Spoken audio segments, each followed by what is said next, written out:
Hi, my name is Marie Louise and I am big sis to James Magnus, who you probably know better as James Bear.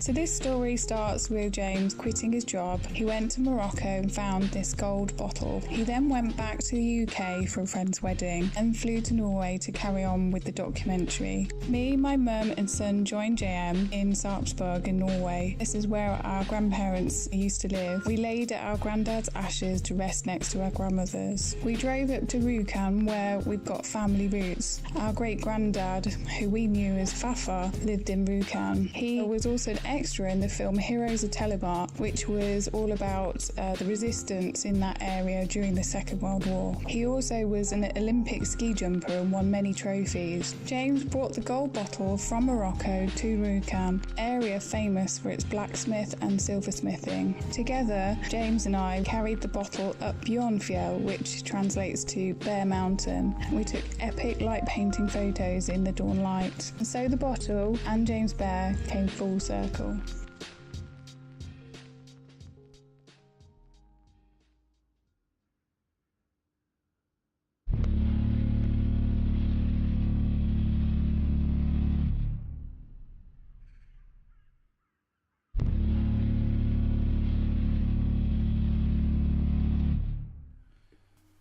Rjukan is industrial city or town who's also got the heavy water, which was, needed to make the atom bomb during the Second World War. And Norway was invaded by Nazis. They were actually given over by Quisling on a plate. A lot of Norwegians was very much against the regime of Nazis because they had the heavy water. A lot of people have most probably seen the film Heroes of Telemark, recorded how things happened. And my Fafa was an extra going onto the boat which exploded, but obviously he didn't die. Well, Fafa was never talking about it, and basically he was mostly into fresh air. He was a skier and a ski jumper, and he went to one of the first Winter Olympics and he got medals, and he had a lot of medals, and he also got the King's Medal for services to skiing.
actually fire my own photos with paraffin lamps and sort of outside loo, to sort of having the comfort creatures which we have now with electricity and cooking and so on, which happened when my parents was alive, and we also got a degradable toilet. It's actually quite nice. I mean, you couldn't really ask for much more. To me, it's always been enjoyable, and I also find it so nice to see Jensen enjoying it. He takes to it like duck to water. I mean, he's now walking faster than me into the cottage, you know.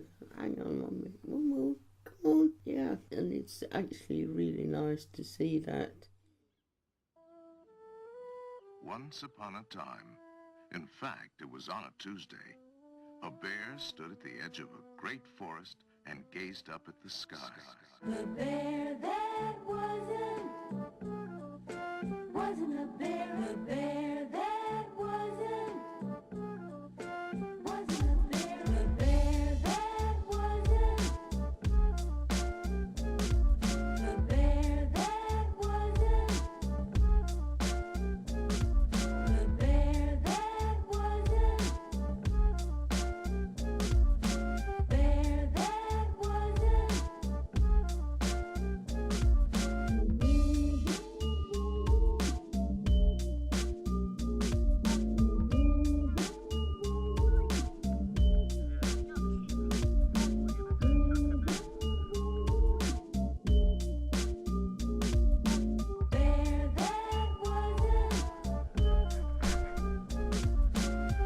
a bear. He wasn't a bear at all.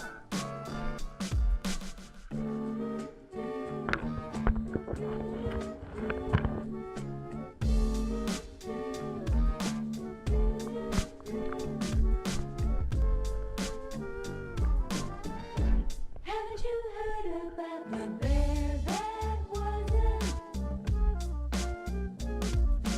Bear that wasn't. The bear that wasn't. Bear that wasn't. Bear that wasn't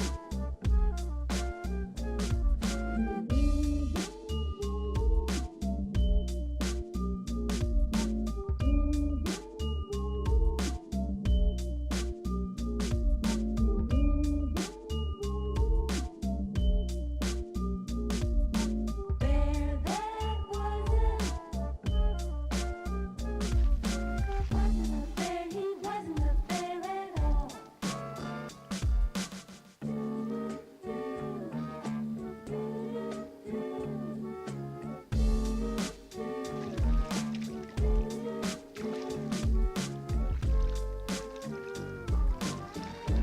Haven't you heard about the bear A that bear stood at the wasn't? edge of a great forest and gazed up at the sky. Wasn't a bear. He wasn't a bear at all.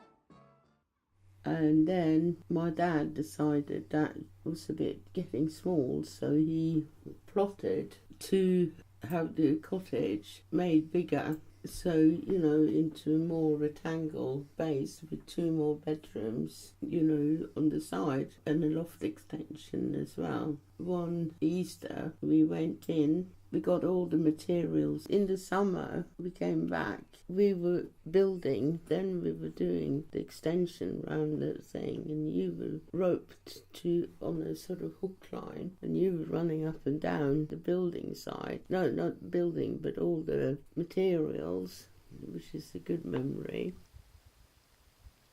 You know, in ancient cultures, bears were considered equal with men. Listen, no ancient culture here, mister. Bears were considered equal with men. Listen, no ancient culture here, mister. So it comes to this. This ain't no ancient culture, I'm living by the road to try to find another spot that I can spit and be long at. I'm just another dog, and this is my pedigree. Birdies on the beat and the beak is in the recipe. But sometimes it is, sometimes people on the streets get torn into bits. Makes you wonder how primal survival really is. I make all my rivals stifle and twitch. Listen, no ancient culture. So it comes to this.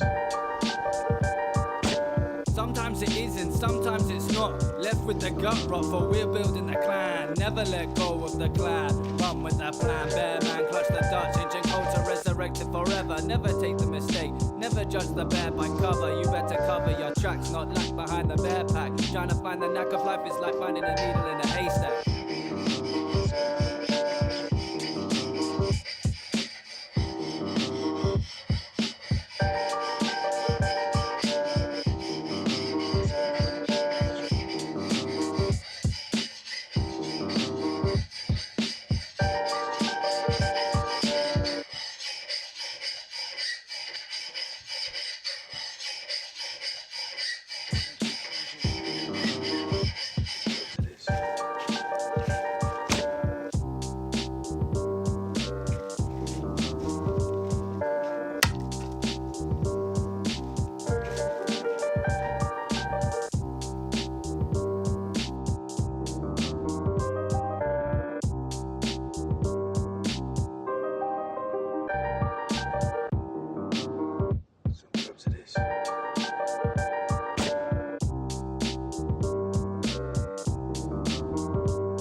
And we had a daughter, and when she was about 3, my father took over the cottage from his father because he couldn't actually look after it anymore. And my father is the only child, or he was the only surviving child. He had a brother who drowned, and he also had a sister who also died of yellow fever or something like that, very young. So it was fairly tragic because he saw his brother drowning in the river and nobody could actually save him. He was the only surviving child. Then got the cottage, and then my father said to me and said, look, could you come over with Marie Louise and help us get electricity, dig trenches, cheap labour. Yes, I did dig trenches, and we lifted up the cottage to get the cable inside. My dad was saying, look, lift, and somebody was pulling the cable inside, and I did. I mean, that was when I was young and had good strength, and we had lights, and that was, I think it was the first time Marie Louise went to the cottage, from my memory, but I have to sort of look up in the photo albums, but...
When I was a young girl with my Farmer and Fafa, and also bringing both you and Marie-Louise up the mountains and showing you how to walk and what to do, be careful, which I was taught. You don't actually step into the moors because you will sink, Well, the same feeling, last year we went up in the mountains, and had we gone a week later, we could have picked maltose to have cows come down. We could be loaded, You could actually make jam, liqueurs, have them with puddings, and it's a delicacy. Oh, I sort of got a few.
Got my Moroccan bottle right here, and I'm on Bjørn Mountain, and I just smashed a shot. Check it out.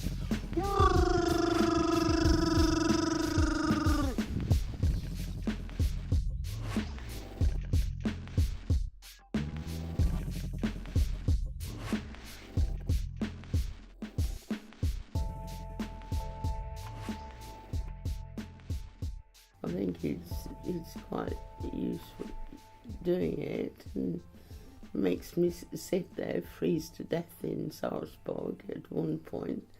He has to do what he has to do. I guess it's a bit awkward, this question, considering I'm sat here, so you kind of like... Well, not particularly, but that's what you want to do. There's nothing I can say anything else, is there? It's true. What do you want me to say?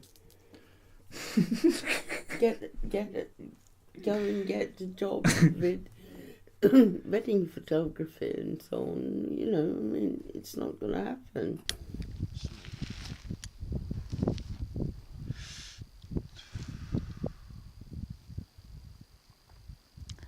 So what emotions are going through your head right now? Nothing. Just the sheer beauty of the landscape. That was a bit intense, that look.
and you were having such fun. Fondest memories is actually being up in the mountains and enjoying the life like when I was very young, going skiing, the freedom of it, and sort of catching up with all the people's cottages and, you know, seeing other young kids and you know, doing what we shouldn't be doing, but, you know, because we were too young to be doing it. And you know, Tuta and Arvid, which was Bjørn's parents, had a very good relationship with my parents. And I really enjoyed it. And you were one of the youngest kids, because I think you were about 5 weeks or something. Went up into the mountains, and Arvid came and picked us up. And we got a picture of me holding you. I can't say there is any one specific memories which stands out. It's just the basic feeling of belonging.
used to go up to my grandparents, stay with them because I absolutely loved it. I mean, I used to go on the train from a fairly early age, and then the bus, and then Fafa used to meet me at one point, and then, take me off and then go back to the house. And then we go up into the mountains. And I mean, I used to go up in at least the winter holidays and Easter, and also maybe some part of the summer. Yeah, from a very young age. And I used to sort of come back to the cottage and grandma and Farmer and Fafa. And we didn't have electricity. We didn't have running water, but we had a well, so you had to get the water in, and we had paraffin lamps. And I must say, I always had very, very dear moments of going up